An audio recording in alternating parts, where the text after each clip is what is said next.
The brutally honest situation within the US healthcare system is that without personally knowing anybody in this class, it's fair to say that many of you have what is termed a healthcare horror story. Or you know someone who has. And the idea of making health insurance free for all, or making it a single payer system, or universal healthcare, or whatever it is you choose to call it, is undoubtedly a lot to digest. With so many variables, it's easy to see how it could all go wrong. But when things go right, the potential benefits could change the very makeup of this country. So we're going to go through 2 points that are the most common points of concern for people when discussing universal healthcare. The most common concern is, of course, cost. How are we going to pay for it? I grew up in a low-income household that suffered from financial insecurity. My family, like probably some of yours, contributed to the massive number of people who are underinsured within the United States. And for a stretch of time, a couple different stretches of time, we were a part of the 30 million uninsured Americans. So let's go over some of the prominent contributors that increase the cost of the current healthcare system. Things that affect the consumers like you and me, or the people who are uninsured who have to pay for these things completely out of pocket. And then go over some of the ways that the universal healthcare could combat these costs on consumers.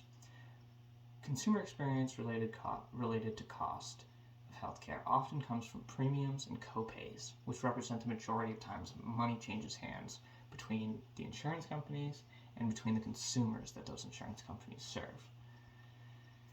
These costs vary depending on the plan for any individual, but the average cost to the Affordable Care Act marketplace states that the monthly cost for a person is around $438, and the average cost for a family is around $1,800. So how could universal health care or free insurance change the cost of what we consumers feel, a cost that is more often than not unrealistic or stretching people's means? Well, universal health care is paid by taxes, by everybody. Everybody contributes. And that tax rate is different for everyone, as is decided on family size, income, and many other factors. This method is a big jump, I know, but our current system leaves people behind. And we should ask if we want to be a part of the time in history that changed it. Let's talk about one more prime factor to health cost in the healthcare industry. The sheer amount of health insurance companies and administrative components within hospitals is a giant contributor to cost. Companies have to hire people to run the day-to-day. Hospitals and care agencies also have to hire people to do the administrative tasks that relate to all these different insurance companies. Those tasks take time, which companies and hospitals have to pay people for. They have to make up that money somewhere, and the only place to make up that money is from us, from the consumers. So if you condense all these tasks under one roof, you condense the cost for everybody involved. The healthcare industry as a whole costs less. Now, to say that this plan of universal healthcare would be cheaper, definitely cheaper, would be a lot. Some studies say it would cost the same. Some studies say it would cost a lot more. Others say that it would cost a lot less. I mean, that's pretty scary. What if it doesn't work out? We actually end up paying a lot more. Well, I would say that maybe it's a risk we have to take. I mean, we've been trying this way of private insurance companies for quite a while, and it leaves a lot of people behind. A lot of people get hurt, don't have the money to pay for it, or most commonly, they neglect getting care because they don't have the time, they don't have the money to pay for it. So if we have a chance to remedy that, we should at least try. The second thing that is a concern is a lack of choice.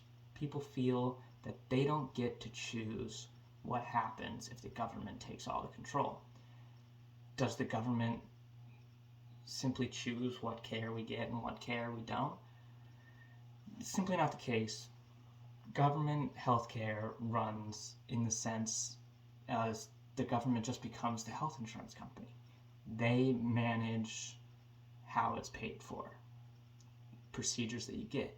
It's not the hospitals becoming state-run agencies that are taken directly over by the control of the government.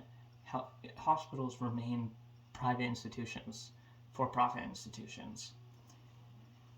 Although, like current insurance companies, they can choose what they don't pay for, which are a lot of things like lack of plastic surgeries, some other elective surgeries. Another concern is that people have a lack of choice of what plan works best for them. They're worried that maybe the government plan doesn't have everything that they want, or it has too much and they feel like they're contributing for everybody to have more than they feel like people need. Personally, I think this interpretation stems from the way people think about like welfare, food stamps. They don't want to pay for other people's stuff. However, I think there are people that certainly abuse the system, but there are also many other people who use the system in the way it's meant to be used. The system as a safety net. And when people fall in financial insecurity, this steps up and lets them regain financial security. The universal healthcare system is not meant to be utilized as a safety net that people go through on rough times. It's meant to be used all the time by everybody. So these two systems have vastly different goals, and to compare them does little to answer the question regarding the benefits of universal healthcare. So, kind of wrapping it up. Today we talked about some of the biggest concerns that people have about implementing universal healthcare, and we addressed some of the logistics behind those concerns and why those concerns could be justified and why they could not be justified. First, cost. It's important to everyone, and with the cost of healthcare in the United States being unbelievably more expensive than other countries, we discussed how universal healthcare can minimize those by eliminating premiums and copays and by condensing administrative workload. We also discussed how the data regarding if it would actually be cheaper is still kind of under debate. The second point being the lack of choice. I think choice is important, and there is obviously a risk of losing choice, but the current system already limits your choice. You have to choose your level of coverage that is within your means, which translates to a lack of choice in the care you receive, a lack of the medications you choose from, a lack of the doctors you choose from, the procedures you get. All of these things are factors that limit your choice. This is an actual lack of choice that's actually currently happening, as opposed to a hypothetical lack of choice that could happen if the government gets control in the sense of universal health care. Personally, I think I would choose the one that is likely not going to happen, as opposed to the one that is eliminating choices for so many people. And that's why I think that health insurance should be paid for by the government.